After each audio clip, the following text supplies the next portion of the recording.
نحمده ونصلي على رسوله الكريم اما بعد فاعوذ بالله من الشيطان الرجيم بسم الله الرحمن الرحيم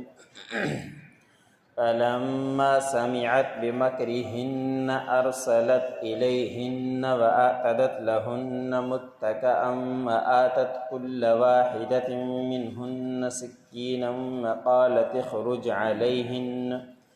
فلما رأيناه أكبرنه فقطعن أيديهن وقلن حاشا لله ما هذا بشرا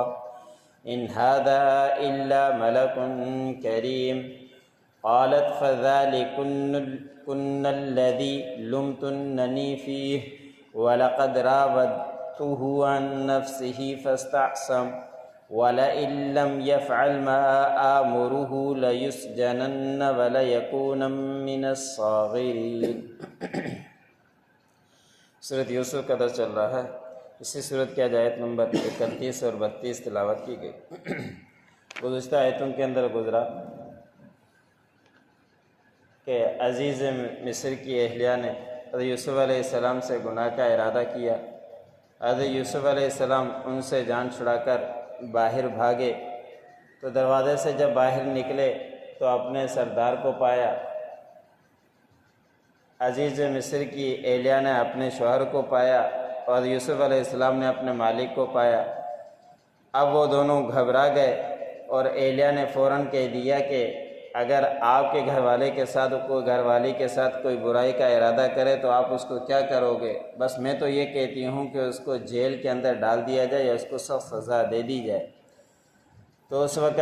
ایک چھوٹے بچے نے گواہی دی، معاملہ رفع دفع ہو گیا۔ پھر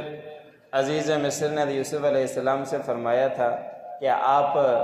اس معاملے کو دبا دیجئے اور اہلیہ سے کہا کہ آپ استغفار کریں، اور اس کے بعد یہ معاملہ تو ختم ہو گیا وہاں پہ، لیکن آگے شہر کے اندر عورتوں کے اندر یہ بات پھیل گئی کہ عزیز مصر وزیر اعظم کی اہلیہ اور بڑی شان والی، اور اس نے غلام کے ساتھ اپنا دل دے بیٹھی اور اس کے ساتھ اس طرح کی حرکتیں کرنا چاہتی ہے۔ تو اس وقت یہ بات سنی تو اس نے ایک تدبیر سوچی۔ جب ان کے فریب کو سنا اور ان کے مکر کو سنا زلیخا نے تو ان کی طرف پیغام بھیج دیا کہ تمہاری دعوت ہے فلاں دن اور تم میرے گھر کے اندر آؤ، اور ان کے لیے دسترخوان لگایا اور ان کے ہاتھوں میں چھریاں دی اور ان کے دسترخوان پر ہر قسم کے طعام کے ساتھ کاٹنے والی چیزیں بھی دی۔ جب ان کے ٹائم پہ آ گئی ان کو بٹھا دیا گیا تو عورتوں کو بٹھانے کے بعد انہوں نے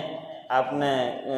غلام نوکر جو یوسف علیہ السلام آگے چل کر نبی ہونے تھے انہوں نے خریدا تھا، تو خریدنے کی وجہ سے ان کا نوکر غلامی تھا، تو انہوں نے ان کو بلایا اور وہ فوراً اس سے باہر نکلا۔ مفسر نے لکھا ہے کہ ان کے علم میں یہ معاملہ نہیں تھا کہ یہ اس طرح کے دسترخوان لگا کر عورتوں کو بٹھا کر مجھے باہر نکلوا رہی ہے۔ حضرت یوسف علیہ السلام وہاں سے نکلے اور نکلنے کے بعد جب ان عورتوں کی حضرت یوسف علیہ السلام کے اوپر نظر پڑی تو فوراً ان سے کچھ سمجھ نہیں آیا، انہوں نے فروٹ کے بجائے اپنے ہاتھوں کو کاٹ دیا اور اسی وقت کہنے لگی کہ ہائے اے اللہ، یہ تو انسان ہی نہیں لگتا، یہ تو ایک عزت والا فرشتہ لگتا ہے۔ تو تمام کی نظریں اٹکی رہ گئی اور انہوں نے فروٹ کے بجائے اپنے ہاتھوں کو کاٹ دیا اور دیکھتی ہی رہ گئی، یہ تو واقعی ایسا ہی خوبصورت ہے۔ بعض مفسرین نے لکھا ہے کہ انہوں نے ہاتھ اس لیے کاٹے تاکہ یوسف علیہ السلام ہماری طرف دیکھیں اور ان کی طرف تھوڑی ہماری رغبت ہو اور آئیں اور ہمارے ہاتھوں کو دیکھ کر دلاسا دیں کہ ہاتھ کٹا ہے، کوئی حرج نہیں ہے۔ لیکن یہ بات بھی ایسے یہ ہو سکتا ہے کہ ایسے بھی ہوا ہو، اور انہوں نے ہاتھ تو کاٹ دیے جس کا اللہ رب العزت نے قرآن پاک کے اندر بھی تذکرہ بیان فرمایا۔ اس کے بعد اللہ کی شان خود زلیخا سے اقرار کروایا کہ میں نے ہی اس کو ملامت جو تم لوگوں نے کی تھی مجھے اس یوسف علیہ السلام کے بارے میں، تم لوگ جو ملامت کر رہی تھی، اور میں نے ہی اس کو پھسلایا تھا اس کے نفس سے، میں ہی چاہتی تھی کہ یہ گناہ کرے لیکن یہ بچ گئے۔ پہلے تو منع کر رہی تھی مصر عزیز مصر کے سامنے کہہ دیا کہ میں نے نہیں کیا اور یہی کرنے والا ہے، لیکن ان کی زبان سے خود اگلوا دیا کہ یہ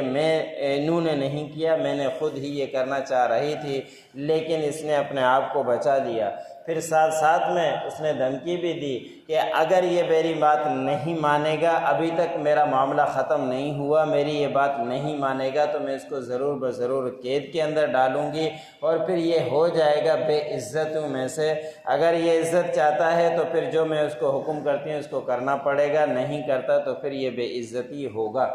اور اس کے بعد کیا معاملہ ہوا، حضرت یوسف علیہ السلام نے اللہ سے دعا مانگی اور انہوں نے جیل ہی کو پسند کیا، اس کا تذکرہ کل آئے گا۔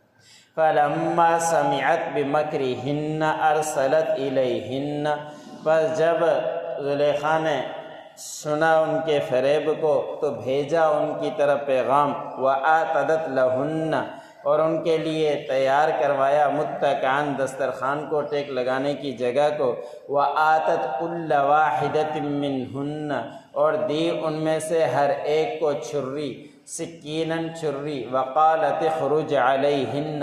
اور کہا یوسف علیہ السلام کو کہ نکلو ان پر، فلما رأینہ اکبرنہ وقطعن ایدیہن، پس جب وہ نکلے حضرت یوسف علیہ السلام، انہوں نے ان کو دیکھا اور ان کو بڑا سمجھا، اور انہوں نے عورتوں نے اپنے ہاتھوں کو کاٹ ڈالا۔ وَقُلْنَا حَاشَ لِلَّهِ مَا هَذَا بَشَرًا، انہوں نے کہا کہ ہے اللہ یہ تو بشر نہیں لگتا، إِنْ هَذَا إِلَّا مَلَكٌ کریم، مگر یہ تو ایک عزت والا فرشتہ لگتا ہے۔ قالت فَذَلِكُنَّ الَّذِي لُمْتُنَّنِي فِيهِ، زلیخا نے کہا کہ یہی ہے وہ جس کے بارے میں تم مجھے ملامت کرتی تھی، وَلَقَدْ رَاوَدتُّهُ عَن نَّفْسِهِ، تحقیق میں نے ہی اس کو پھسلایا تھا اس کے نفس سے، فَاسْتَعْصَمَ، پس وہ بچ گیا، وَلَئِن لَّمْ يَفْعَلْ، اگر وہ نہیں کرے گا، مَا آمُرُهُ، جو میں اس کو حکم کرتی ہوں، لَيُسْجَنَنَّ، تو ضرور بضرور میں اس کو قید میں ڈلواؤں گی، وَلَيَكُونًا مِّنَ الصَّاغِرِينَ، اور وہ ہو جائے گا بے عزت میں سے۔